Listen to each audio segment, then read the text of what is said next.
নিয়মিত আয়োজন BRB hospital নিবেদিত স্বাস্থ্য কথা অনুষ্ঠান সঞ্চালনায় আছে আমি ডক্টর উন্নাজ ওয়াজি।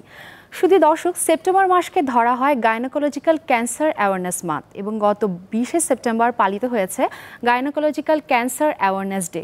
আমাদের সমাজে নারীরা স্বাভাবিকভাবে আর্থসামাজিক কারণে অপরের উপর নির্ভরশীল, তাই তারা স্বাভাবিকভাবেই নিজের সমস্যাটুকু কখনোই মুখ খুলে বলতে পারে না। এ কারণে তাদের সমস্যার শনাক্তকরণ হয় অনেক পরে এসে। তাই আপনাদের কিছুটা সতর্ক করার উদ্দেশ্য নিয়ে আজ আমরা আমাদের বিষয়বস্তু নির্ধারণ করেছি নারীদের বিভিন্ন রকমের ক্যান্সার। বিষয়টি নিয়ে আজ আমরা বিস্তারিত আলোচনা করব।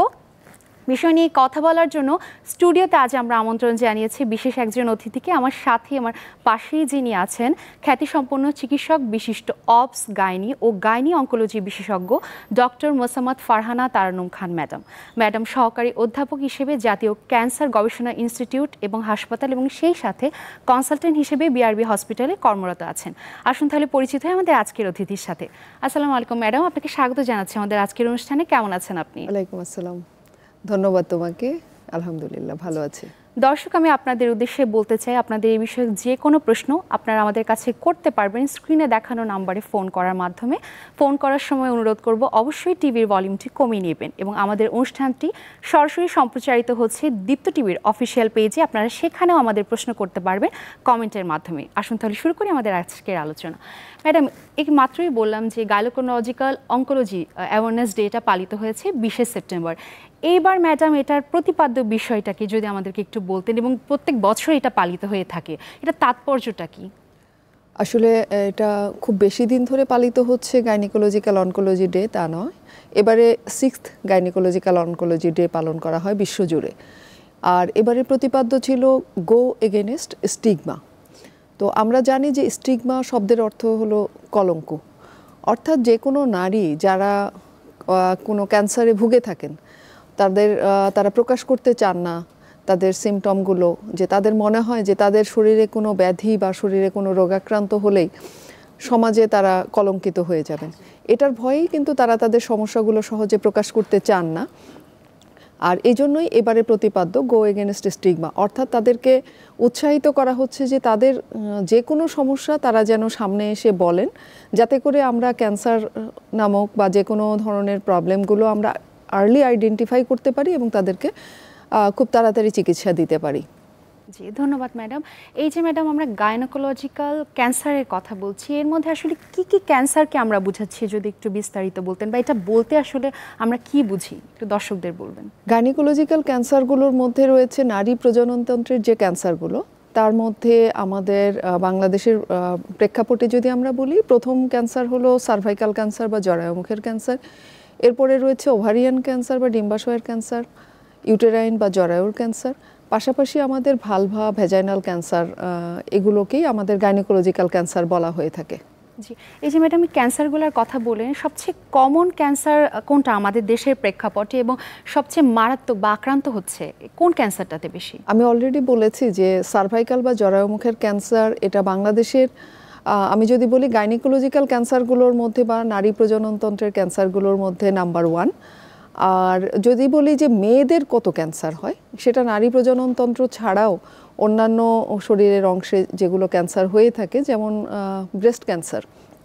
ব্রেস্ট ক্যান্সার বাংলাদেশে এবং বিশ্বজুড়েই কিন্তু নারীদের অন্যতম প্রধান ক্যান্সার। আর যদি বলি যে সবচাইতে ভয়াবহ ক্যান্সার কোনটি, আসলে সবচাইতে ভয়াবহ ক্যান্সার বললে আমার কাছে মনে হয় যে ওভারিয়ান ক্যান্সার বা ডিম্বাশয়ের ক্যান্সারটাকে আমরা সবচাইতে ভয়াবহ বলি। এটার কারণ হলো যে এটি নির্দিষ্ট সুনির্দিষ্ট সিমটম ছাড়াই অনেকটা ছড়িয়ে পড়ার পরে তারপরে পেশেন্টরা আমাদের কাছে আসে। এই যে ম্যাডাম একটা ক্যান্সারের কথা বললেন, হচ্ছে ব্রেস্ট ক্যান্সার নিয়ে একটু আলোচনা করি। সেটা হচ্ছে ব্রেস্ট ক্যান্সার যে আপনাদের কাছে আসে রোগীরা, কী কী সিমটম নিয়ে সাধারণত রোগীরা আসে যে আপনারা বুঝেন যে হয়তো বা উনি ওই দিকে যাচ্ছেন? সিমটমগুলো যদি একটু বলতেন। ব্রেস্ট ক্যান্সারের সিমটমগুলোর মধ্যে অনেক নারী বলে যে তাদের ব্রেস্টে তারা একটা চাকা বা লাম্প অনুভব করছে বা গোটা অনুভব করছে, সেটা ব্রেস্টে হতে পারে, বগলতলা বা একজিলাতে হতে পারে। অনেক সময় তারা দেখা যায় যে ব্রেস্ট থেকে অস্বাভাবিক কিছু নিঃসরণ হয়, সেটা যখন তার বাচ্চা নাই বা বাচ্চা ব্রেস্ট ফিডিং করছে না, সে সময় দেখা যাচ্ছে যে দুধ নিঃসৃত হতে পারে অথবা রক্ত মিশ্রিত কোনো নিঃসরণ হতে পারে। এ ধরনের সিমটমগুলি নিয়ে সাধারণত ব্রেস্ট ক্যান্সারের পেশেন্টগুলো আমাদের কাছে আসে।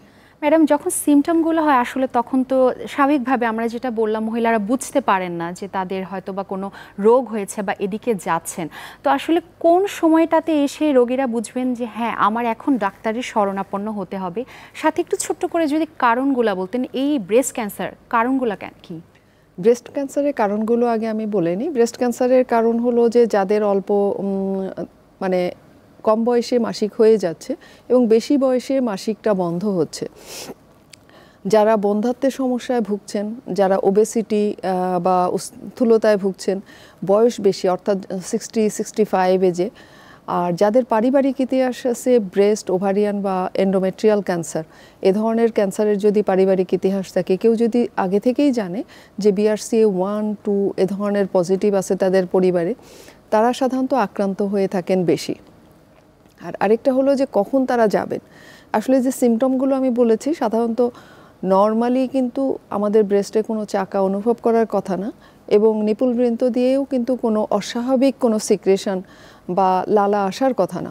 যদি এ ধরনের কোনো কিছু নারী অনুভব করেন, তবে আমি বলবো যে সেটি ক্যান্সার কি ক্যান্সার না সেটা তো পরে নির্ধারিত হবে। অবশ্যই তার দেরি না করে একজন নিকটস্থ ডক্টরের শরণাপন্ন হওয়া উচিত। তো এগুলো ক্ষেত্রে আসলে ব্রেস্টের যে সমস্যাগুলো সেগুলো ডিল করে থাকেন সার্জনরা। তবে উনি যদি কাউকে সেরকম না পেয়ে থাকেন, অন্তত একজন গাইনি বিশেষজ্ঞের পরামর্শ নেবেন। ওনারা পরীক্ষা নিরীক্ষা করে দেখবেন, কিছু হয়তো ইনভেস্টিগেশন দিতে পারেন, দিয়ে তারপরে আসলে রোগটি কি বেনাইন অর্থাৎ ভয়ের কোনো কারণ না বা ক্যান্সারাস এ ধরনের আমরা নির্ধারণ করে থাকি। ম্যাডাম, আমাদের এই ব্রেস্ট ক্যান্সারের ক্ষেত্রে ট্রিটমেন্ট প্রোটোকলটা কি, আমরা কি চিকিৎসা দিয়ে থাকি সাধারণত রোগীদের? ব্রেস্ট ক্যান্সারের ক্ষেত্রে আসলে আমাদের যেটা হলো যে এটা আগে স্টেজিং করা হয়, পরীক্ষা নিরীক্ষার মাধ্যমে স্টেজিং করে তারপরে কোনো কোনো ক্ষেত্রে আগে কেমোথেরাপি দেওয়া হয়, কোনো কোনো ক্ষেত্রে আগে সার্জারি করে তারপরে কেমোথেরাপি, রেডিওথেরাপি, এগুলো স্টেজের উপরে। এবং এছাড়াও আরও কিছু কিছু মার্কার আছে, আমরা বলি ERPR, HER2, এগুলো মার্কার দেখে সব কিছু মিলিয়ে নির্ধারণ করা হয় যে কোন পেশেন্ট আগে কেমোথেরাপি পাবে, কে পরে কেমোথেরাপি পাবে, কে রেডিওথেরাপি পাবে বা পাবে না। এবং কোনো কোনো ক্ষেত্রে আমাদের অপারেশন এর পরে কেমোথেরাপি, রেডিওথেরাপির পরেও কিন্তু টার্গেটেড থেরাপি, কিছু কিছু ক্ষেত্রে হরমোন থেরাপিও আমাদের দিয়ে রাখা হয়। জি ম্যাডাম, এখন আসি ওভারিয়ান ক্যান্সারের ক্ষেত্রে। যেহেতু আপনি ইতিমধ্যে বলেছেন অনেক বেশি মারাত্মক ওভারিয়ান ক্যান্সারটাকে ধরা হয়, তো ওভারিটা আসলে শুরুতে প্রাথমিকভাবে আলোচনা করি, ওভারিটা আমাদের শরীরে কেন এত গুরুত্বপূর্ণ বা মহিলাদের ক্ষেত্রে, এবং ওভারিয়ান ক্যান্সারটা সম্পর্কে একটু সংক্ষেপে যদি বলতেন। আসলে ওভারি বা ডিম্বাশয় এটা নারী দেহের অন্যতম গুরুত্বপূর্ণ একটি অঙ্গ। এখন যদি বলি যে ওভারির আসলে কাজটা কি, এটা নারী দেহের গুরুত্বপূর্ণ অঙ্গ কেন আমরা বলছি, এটা বলতে গেলে আসলে এটার কাজটাকে, যেমন নারীর যে শারীরিক বৈশিষ্ট্য এটা যে মেইনটেইন হচ্ছে যে হরমোন দিয়ে, সেটা কিন্তু এই ওভারিয়ান হরমোন থেকেই আসে। ওভারি থেকে নিঃসৃত এই হরমোনের মাধ্যমে আমাদের নারীদের শারীরিক বৈশিষ্ট্যগুলো বিকশিত হয়ে থাকে। আরেকটা গুরুত্বপূর্ণ সেটা হলো যে নারীরা যে মা হচ্ছেন, সেই মা হওয়ার পেছনে যে ওভাম বা ডিম্বাণু আসছেন, সেটা কিন্তু এই ওভারি থেকেই আসছেন। সুতরাং আমাদের দেহে অবশ্যই এটা অত্যন্ত গুরুত্বপূর্ণ একটি অঙ্গ। এবং এটি হলো যে দুটি সংখ্যায় দুটি থাকে, একটি আমাদের জরায়ুর দুই পাশে দুটি ডিম্বাশয় থাকে।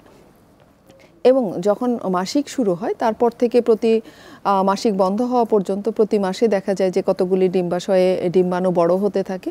এর মধ্যে একটি বা দুটি ডিম্বাণু পরিস্ফুটনের মাধ্যমে নিঃসৃত হয়, এবং সেটি যদি নিঃসিক্ত হয় শুক্রাণু দিয়ে, তাহলে সে একটি প্রেগন্যান্ট হচ্ছে মহিলা। আর যদি নিঃসিক্ত না হয় তাহলে কিন্তু মাসিকটা হয়ে যাচ্ছে। আর এই ঘটনা ঘটানোর সময় আমাদের ওভারি থেকে দুটো হরমোন, ইস্ট্রোজেন এবং প্রোজেস্টেরন আসে, যেটি আমাদের শারীরিক যে বৈশিষ্ট্য সেগুলো মেনটেন করে, প্লাস মাসিক চক্রটাকে নিয়ন্ত্রণ করে থাকে।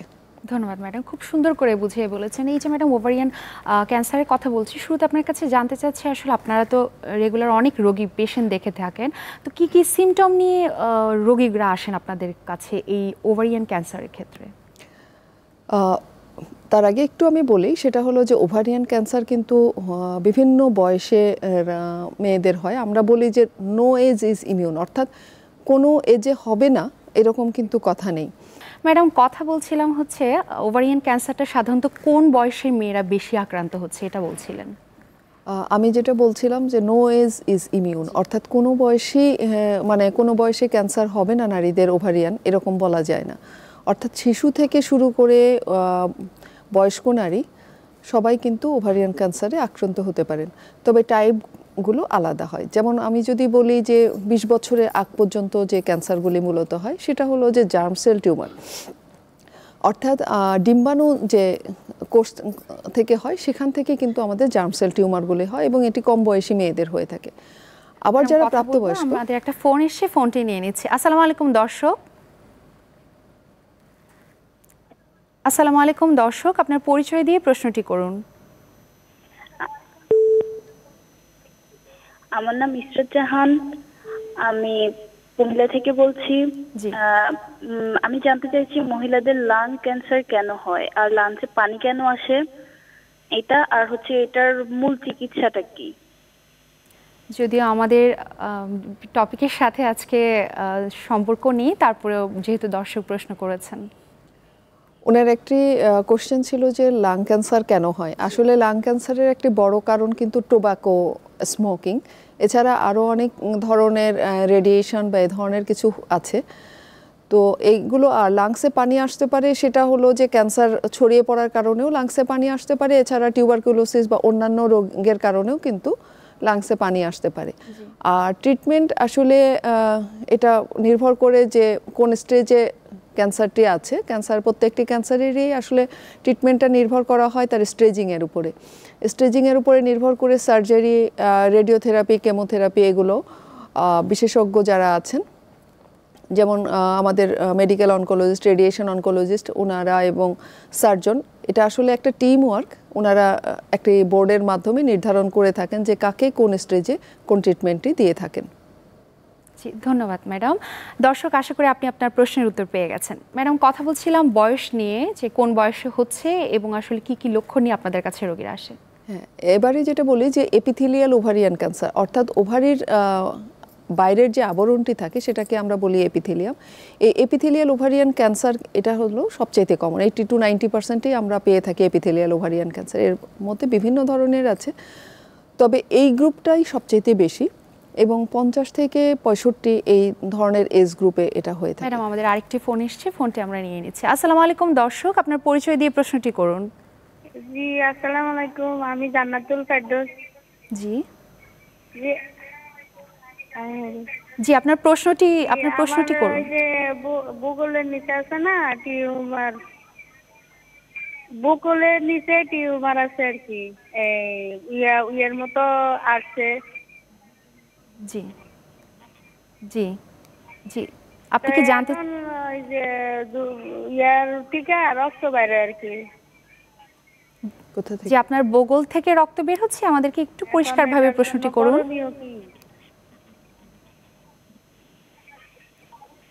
দর্শক আপনি কি আমাকে শুনতে পাচ্ছেন? ম্যাডাম উনি সম্ভবত জানতে চাচ্ছেন ওনার বগলের নিচে টিউমার, সেখান থেকে রক্ত বের হচ্ছে, এটা নিয়ে কি করবেন? আসলে বগলের নিচে টিউমার এবং ওনার যদি সেই সঙ্গে ব্রেস্ট থেকে রক্ত বের হয়ে থাকে তাহলে অবশ্যই ওনার উচিত সার্জারির কারো সঙ্গে দেরি না করে সার্জন কারো সঙ্গে এটা নিয়ে দেখা করা এবং পরীক্ষা নিরীক্ষার মাধ্যমে ওনারা আসলে শনাক্ত করবেন যে আসলে ওনার বগলের নিচে যে টিউমারটি সেটি কোনো ক্যান্সারাস কিনা। আবার অনেক সময় নন ক্যান্সারাস বা বেনাইন কিছু টিউমারও হয়ে থাকে, আমরা যেমন বলি লাইপোমা, আবার অ্যাক্সিলারি ব্রেস্ট এরকমও কিন্তু আমাদের পাই, অর্থাৎ ব্রেস্টের একটা অংশ কিন্তু আমাদের অ্যাক্সিলাতে বা বগলতলায় পেতে পারি।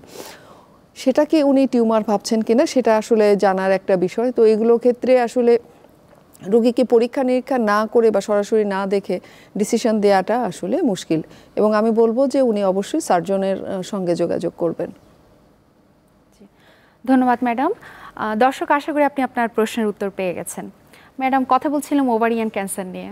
হ্যাঁ, এপিথেলিয়াল ওভারিয়ান টিউমার আমি বললাম যে এটি সবচাইতে আমরা বেশি পেয়ে থাকি এবং এটি এল্ডারলি এজ গ্রুপে হয় 50 থেকে 65 এরকম বছর বয়সে, এবং আরেকটা এজ গ্রুপে এই বয়সে আরেকটা হয়ে থাকে, সেটা হলো যে সেক্স কর্ড স্ট্রোমাল টিউমার।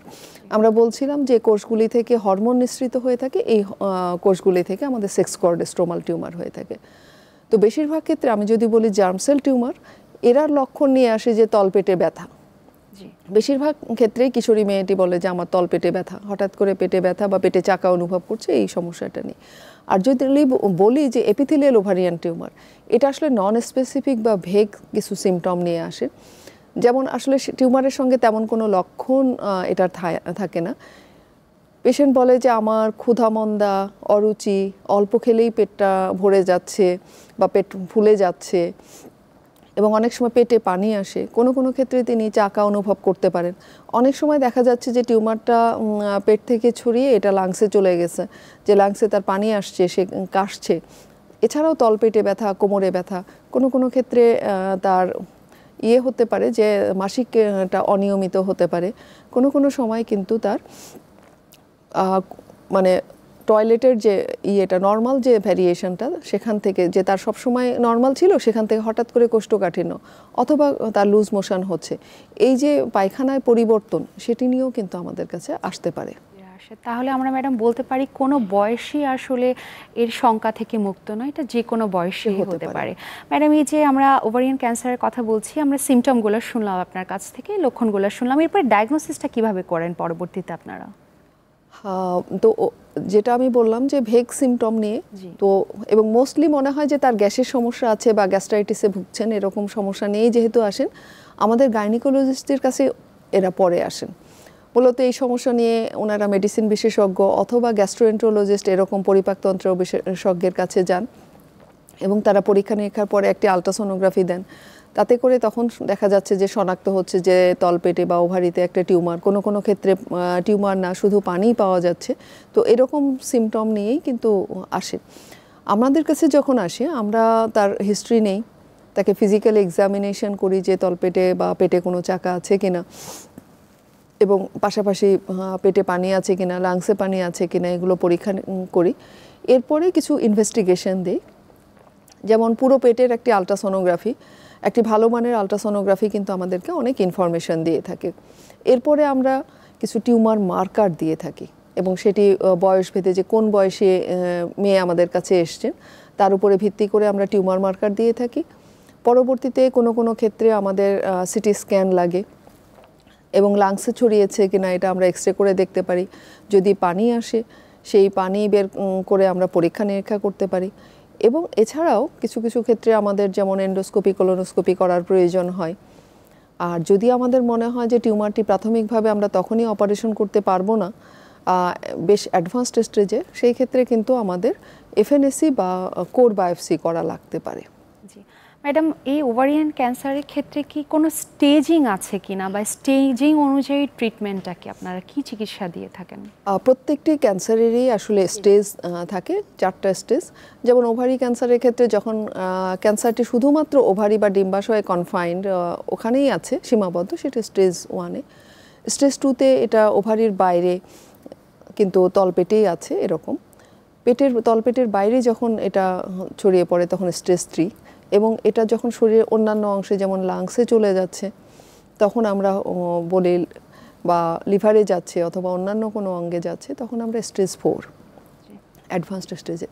আসলে দুঃখজনক হলেও সত্য যে আমাদের দেশের যে ক্যান্সারগুলো মহিলারা আসেন, তারা 70 থেকে 75% ক্ষেত্রেই কিন্তু স্টেজ 3 এবং স্টেজ 4-এ আসেন, অর্থাৎ কোয়াইট অ্যাডভান্সড স্টেজে। এবং ট্রিটমেন্টটা আমাদের নির্ভর করে, আমরা আসলে পরীক্ষা নিরীক্ষা করে দেখি যে আসলে যেমন ওভারিয়ান ক্যান্সারের মেইনস্টে অফ ট্রিটমেন্ট আমাদের সার্জারি। তো যদি আমরা দেখি যে প্রাথমিকভাবে আমরা অ্যাডভান্সড স্টেজ হলেও সার্জারি করা যাবে, তাহলে আমরা সার্জারি করি। সার্জারি করে তাকে কেমোথেরাপি দিই। আর যদি দেখা যায় যে না, টিউমারটি আসলে রিসেক্টেবল না, বা আমাদের প্রাথমিকভাবে অপারেশন করা সম্ভব নয়, সেই ক্ষেত্রে কিন্তু আমরা যেটা বললাম যে এফএনএসি বা কোর বায়োপসি অথবা পানি নিয়ে পরীক্ষা করে যে এটা আসলেই ক্যান্সার কিনা সেটা কনফার্ম করে, কী ধরনের ক্যান্সার এটা কনফার্ম করে আমরা অনেক সময় কেমোথেরাপি দেই। নিওঅ্যাডজুভেন্ট বলি, অর্থাৎ কেমোথেরাপি দিয়ে টিউমারটাকে ছোট করে পানিটাকে কমিয়ে নিয়ে সার্জারি করা হয়, পরবর্তীতে বাকি কেমোথেরাপি দেওয়া হয়। এই যে ম্যাডাম জার্ম সেল টিউমারের কথা বললেন যে এটা আসলে কম বয়সে অবিবাহিত মেয়েদেরও সাধারণত হয়ে থাকে, তো দেখা যায় সেক্ষেত্রে বিবাহিত না তারা বা একটা প্রেগনেন্সি থেকে একটা সমস্যা হতে পারে, এরকম কিছু সমস্যা থাকে, তো সেক্ষেত্রে আমরা কিভাবে কাউন্সেলিং করি বা এদের জন্য কোনো সুখবর আছে কিনা? অত্যন্ত গুরুত্বপূর্ণ একটি কোশ্চেন। সেটা হলো যে আমি বলেছি যে এদের 20 বছরের কম বয়সী মেয়েদেরই বেশি হয়ে থাকে বা 30 বছর বয়স পর্যন্ত হয়, কিন্তু বেশিরভাগ মেয়েরাই আসলে কিশোরী বয়সে। তাদের দেখা যাচ্ছে যে আসলে অনেকেরই বিয়ে হয়নি বা বিয়ে হলেও তারা তখনও প্রেগন্যান্ট হয় নাই। তো স্বাভাবিকভাবেই যখনই একটা ক্যান্সার শোনা যায় তখনই কিন্তু পরিবার, শুধু পেশেন্ট না, তার পরিবারও আতঙ্কিত থাকেন যে তার ভবিষ্যৎটা কী। কিন্তু জার্ম সেল টিউমারের ক্ষেত্রে একটি ভালো দিক সেটা হলো যে এটি অ্যাডভান্সড স্টেজেও আমরা কিন্তু কেমোথেরাপি দিয়ে কনজারভেটিভ সার্জারি বা ফার্টিলিটি স্পেয়ারিং সার্জারি, এটা আমরা বলি। জিনিসটা আমি একটু বলি যে কনজারভেটিভ সার্জারি বা ফার্টিলিটি স্পেয়ারিং সার্জারি বলতে অর্থাৎ আমরা যে ওভারিটি ক্যান্সার দিয়ে আক্রান্ত, শুধুমাত্র সেই ওভারিটা আমরা ফেললাম এবং যে জায়গাগুলোতে ছড়িয়েছে সেগুলো ফেললাম। আমরা যদি অপোজিট ওভারি দেখি যে ভালো আছে, জরায়ু সাধারণত বেশিরভাগ ক্ষেত্রেই ভালো থাকে, সুতরাং আমরা কিন্তু আরেকটি ওভারি এবং জরায়ু যদি রেখে দেই তাহলে সে পরবর্তীতে তার মা হওয়ার সম্ভাবনাটা থেকে যাচ্ছে। ধন্যবাদ ম্যাডাম, আমরা অনুষ্ঠান প্রায় শেষ পর্যায়ে চলে এসেছি। দর্শক, আমরা কথা বলছিলাম মহিলাদের বিভিন্ন ক্যান্সার নিয়ে। আশা করি আমাদের অনুষ্ঠানটি আপনাদের ভালো লেগেছে। দেখা হবে আগামীতে নতুন কোনো অতিথির সাথে, নতুন কোনো বিষয় নিয়ে। ততদিন পর্যন্ত সুস্থ থাকুন, ভালো থাকুন, দীপ্ত টিভির সাথেই থাকুন। আসসালামু আলাইকুম।